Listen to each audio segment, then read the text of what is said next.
Hello everyone. I welcome you all for the online training session on applications of advanced instrumental techniques. This is Dr. Mrunalini Bhosle and I will be demonstrating fluorescence spectroscopy in this session. The contents of the program will be principle, instrumentation, experimental demonstration and applications. Let us understand the principle of fluorescence spectroscopy. We all know that electrons spin and they spin either clockwise or anticlockwise. When two electrons of opposite spin form a pair, they are said to be in singlet state, whereas when electrons with same spin pair, they are said to be in a triplet state. Jablonski diagram explains the principle of fluorescence and phosphorescence. You can see different excited states in this diagram. When light radiation falls on the electrons in the ground state, the electrons absorb these radiations and move from the ground state to the excited state. They can either move to the first electronic excited state or the second electronic excited state. Electron spends around some time in the excited state. Electron spends around 10 raised to minus 5 to 10 raised to minus 6 seconds in the excited state. After spending some time, the electrons get de-excited to the ground state. During de-excitation, electrons emit radiation in the form of light. This phenomena is called as fluorescence. If an electron in the excited state undergoes intersystem crossing and spends some more time in the excited state and then de-excites, it is known as phosphorescence. Fluorescence spectroscopy is an emission spectroscopy. The instrument which is used to measure fluorescence is called as a spectrofluorimeter. Let us understand the different components in the spectrofluorimeter. This diagram explains the various components present in a spectrofluorimeter. The first component is the light source. Different light sources are used in different instruments. For example, xenon lamp, high pressure vapor mercury lamp, laser or LEDs are used in different spectrofluorimeters. The next component is the excitation monochromator. Excitation monochromator can be either a prism or a diffraction grating.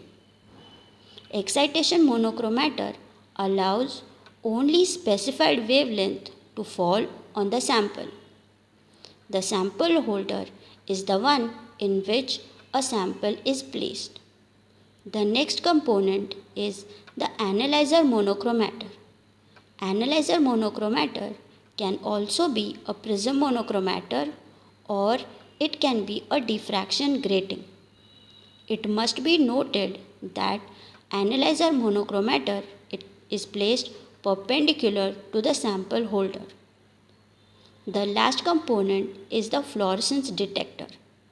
Usually, spectrofluorimeters use photomultiplier tubes as a fluorescence detector.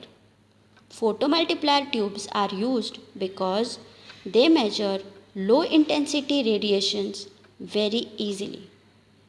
This diagram gives a clear block diagram of different components are present in a spectrofluorimeter. After you have seen the principle and instrumentation of a spectrofluorimeter, let us see actually the instrument present in our laboratory.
Welcome to the experimental demonstration of spectrophlorimeter.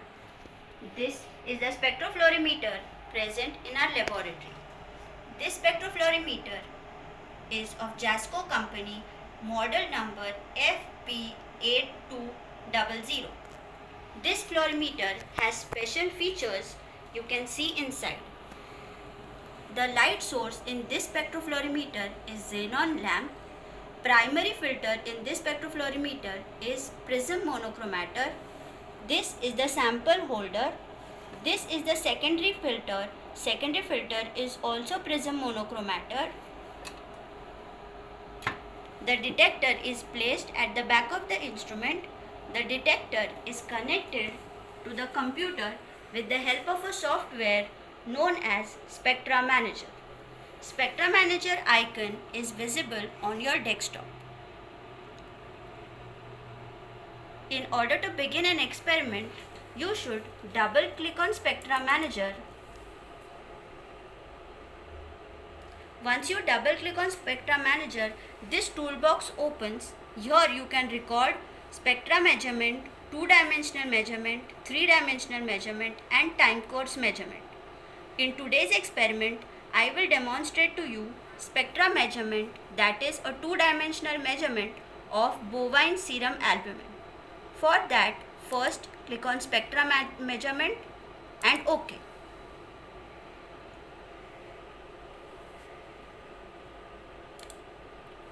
Before starting the experiment, you should feed some information into the software.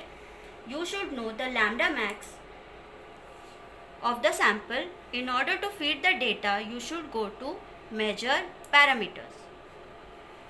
Your excitation wavelength is the lambda max of your solution, which is obtained from double beam spectrophlorimeter.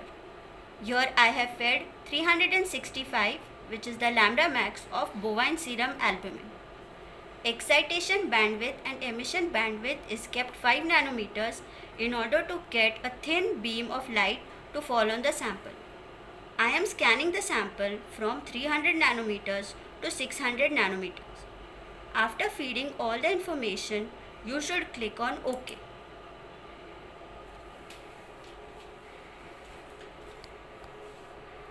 This is a quartz cuvette which is used as a sample holder in spectrophlorimeter. In order to do this experiment, I have taken water, distilled water as the blank solution. I have filled the cuvette with distilled water and now I shall place the cuvette inside the fluorimeter.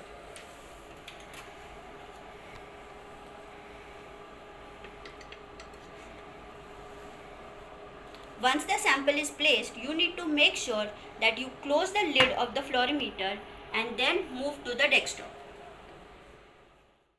For the experiment, you should double click on Spectra Manager. This will take you to the software folder. Then click on Spectra Measurement, click on OK. This will take you to the toolbox for measurement. For taking the reading, you should feed the read parameters by going to measure and parameters. I have kept distilled water as blank and I am recording distilled water's blank reading.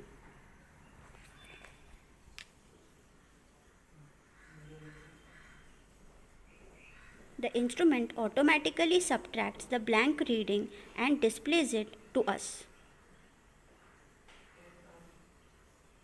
After taking the spectra, you can save the parameters required for the measurement by going to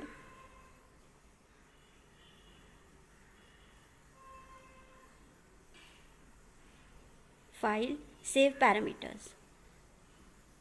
Saving the parameters is essential because parameters keep changing for each and every experiment.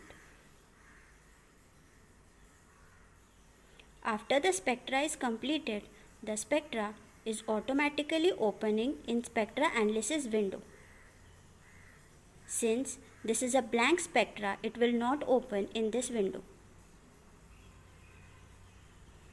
Now I am replacing the sample in the cuvette with 100 microliter serum albumin in 3 ml distilled water.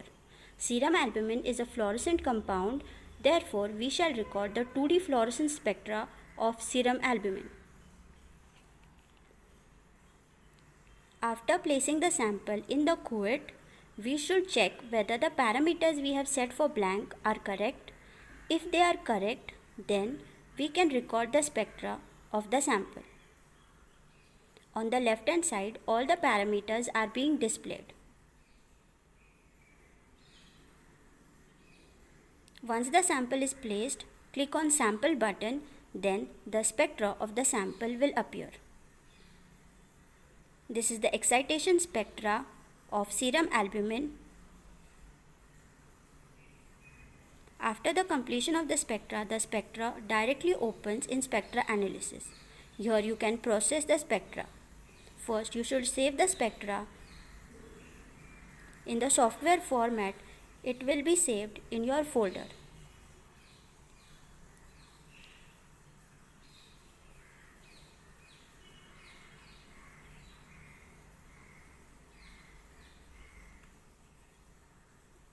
Once the spectra is saved, you can correct the baseline of the spectra. If it is not correct, then you can correct this baseline. You can also process the spectra by correcting or smoothing the curves if they are not smooth, if you do not get any sharp peaks. You can also process the spectra by noise elimination. If you have got any stray peak or unwanted peak in your spectra, you can remove them using noise elimination. You can move these two cursors to your peak and remove that peak.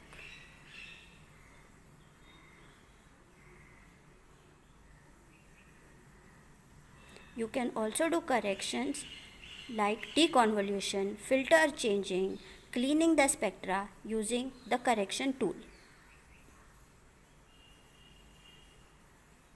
You can also do arithmetic operations like derivative, integration of the spectra using the software. You can also find the peaks in the spectra using the software. Just select the peak and add it to your spectra. The value of the peak will appear on your spectra. You can also find peak height using this software.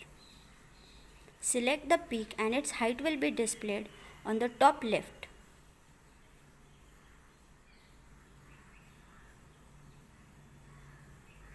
You can also find peak area using this software. You select the peak whose area needs to be calculated and its area will be displayed on the top. X unit conversion and Y unit conversion is also possible. X unit conversion is possible in this software. You can convert wavelength which is reported in nanometers to other units also. But Y unit conversion is not possible in this software.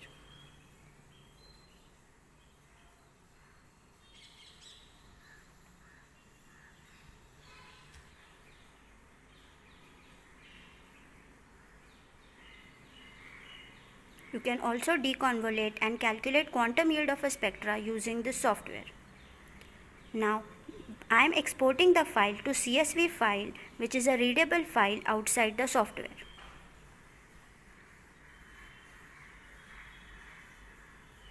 CSV file contains all the readings and parameters which we have taken for a given experiment.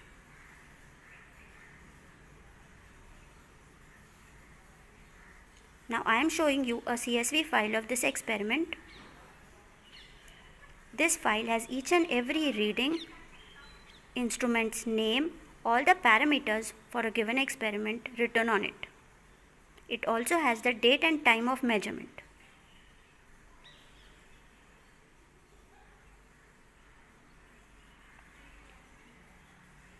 If you do not need the readings of the spectra, you can directly copy the spectra as a picture and paste it in a Word document.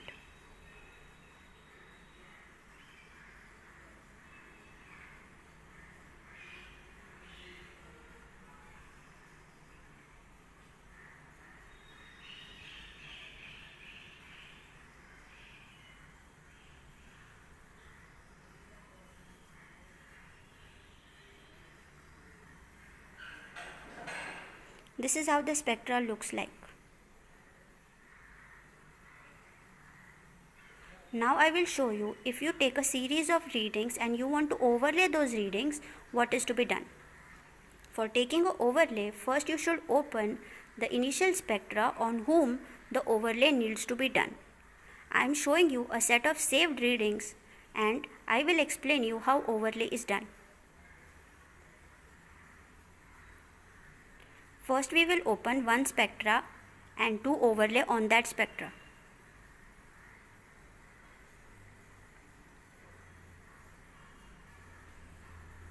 This is the spectra, and then now file, overlay, and now I will select all the other readings whom need to be overlaid on this spectra.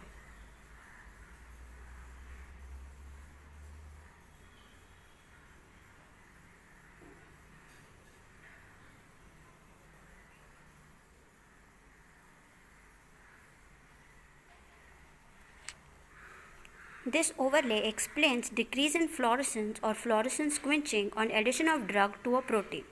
You can also paste the overlay directly in your Word document. Overlay is required mainly to study fluorescence quenching.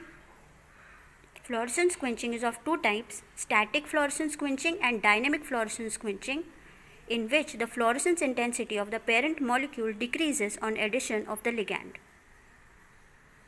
You can also process the overlay. If the overlay is not displayed properly on the window, you can change the x-axis and y-axis scale so that the overlay looks neat and tidy.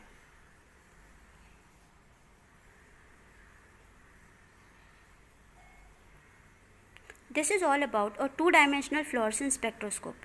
Now, I will show you how to take a three-dimensional fluorescence spectra of the same sample which is placed in the cuvette.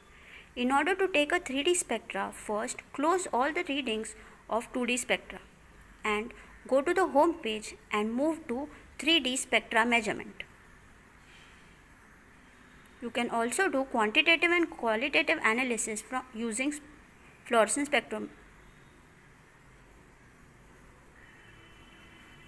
This is a 3D spectra measurement tool. Here I have placed the sample inside. I am feeding the parameters. I am scanning excitation wavelength from 300 to 500 nanometers and emission wavelength from 300 to 500 nanometers. This window shows the range in which I am scanning the sample. Once all the parameters are set, click on OK.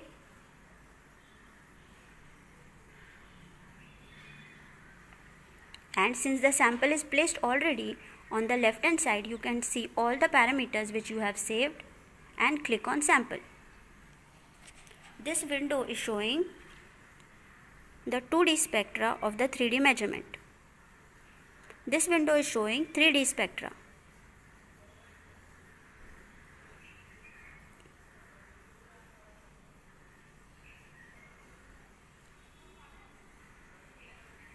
This window is showing a contour plot. This is the colored contour plot. Contour plots are required for calculation of 3D spectra. Then I am opening the spectra in spectra analysis window where I am going to do the processing of the spectra.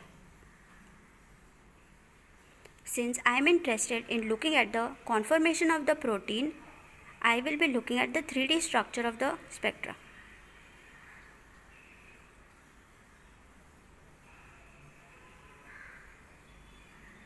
Looking at the spectra, you can compare the conformational changes in a protein when it binds to a ligand. This spectroscopy is known as synchronous fluorescence spectroscopy. You can also save the spectra in the software format by going to File, Save. This is in JWS format, which is a software format.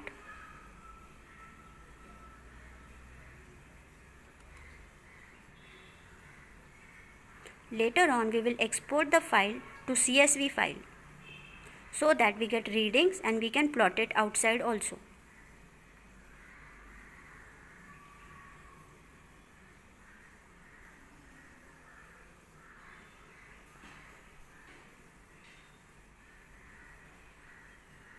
You can process the 3D spectra also in this toolbox. This is all about synchronous fluorescence. Once all the readings are over, you should close all the windows. Welcome. Now let us discuss the applications of fluorescence spectroscopy. Fluorescence spectroscopy is widely used in biomedicines, chemical industries, and pharmaceutical industries for detecting fluorescent compounds. But it is rarely known that those compounds which are not fluorescent can also be detected by this technique by using fluorescent probe. Synchronous fluorescence spectroscopy is another development in fluorescence spectroscopy which helps in understanding protein conformation, drug binding. It is also used to study pharmacokinetics of drugs. Later on, atomic force fluorescence spectroscopy is a new technique which is developed in order to confirm several parameters of chemical compounds. Fluorescence spectroscopy is largely used in pharmaceutical industries for detecting different parameters or impurities of compounds. It is also used in oceanography to study deep sea organisms and their biomedical properties. Fluorescence spectroscopy is also used along with all the other techniques to study drug pharmacokinetics and pharmacodynamics.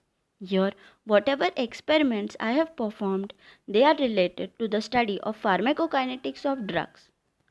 I hope you have understood the technique nicely, and now the session is open for question and answers.